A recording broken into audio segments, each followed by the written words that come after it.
হযরত ওমর বলেন, একবার আমি রাষ্ট্রের হিসাব করছিলাম, মোমবাতি ধরিয়ে অথবা শলাকার উপরে জয়তুনের তেল লাগিয়ে আমি একটা হিসাব করলাম।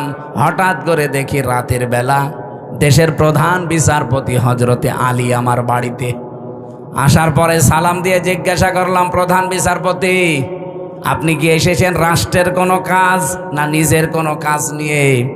হযরতে আলী বলে, খলিফা, আমি এসেছি আমার পারিবারিক একটা সমস্যা নিয়ে। হযরত ওমর সঙ্গে সঙ্গে বাতিটা লিভিয়ে দিলেন। হযরতে আলীর মন খারাপ হয়ে গেল, কি গো, আমি দেশের প্রধান বিচারপতি, আমি এসেছি দেশের প্রধানমন্ত্রীর কাছে, আমারে দেখলে তো আরো আলোকসজ্জা বেশি করবে।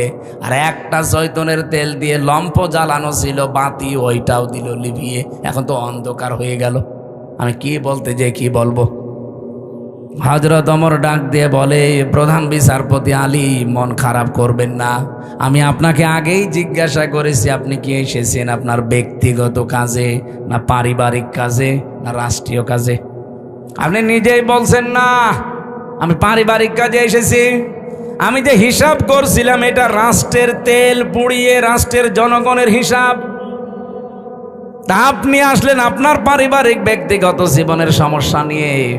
জনগণের তেল পুড়িয়ে আমি কাজ করি, এ সময় আপনার সাথে কথা বললে জনগণের আমানতের সাথে খেয়ানত হবে।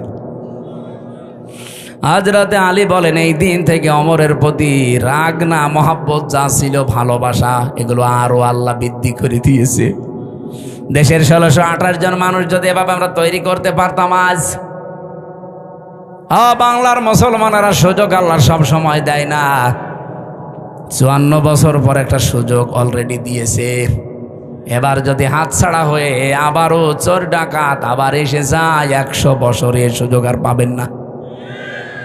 আমি বলছি না আপনি এই লোকটাকে দেন, এই লোকটাকে দেন না, আপনি এমন মানুষকে আপনার রায়, আপনার সিদ্ধান্ত, আপনার ভোট, আপনার আমানতটা দেবেন যে লোকটা পেলে আল্লাহর কাজ করবে, রাসূলুল্লাহর কাজ করবে, মানবতার কাজ করবে। আর যদি না নিজেই মারিং কাটিং এর ওস্তাদ হয়, আপনার নিজের কপালে নিজে গোড়াল লাগাবেন না। সূরা হুদের 98 নাম্বার আয়াতটা বাড়িতে আজকে পড়বেন। ইয়াকদুম কওমাহু ইয়াউমাল কিয়ামাতি ফাআওরাদাহুমুন নার ওয়া বিসাল ওয়িরদুল মাওরুদ। আল্লাহ পাক, এটা বাংলা অর্থ হচ্ছে, যেই দলের নেতা জাহান্নামে যাবে ওই দলের অনুসারী কর্মী সব তার সাথে জাহান্নামে যাবে।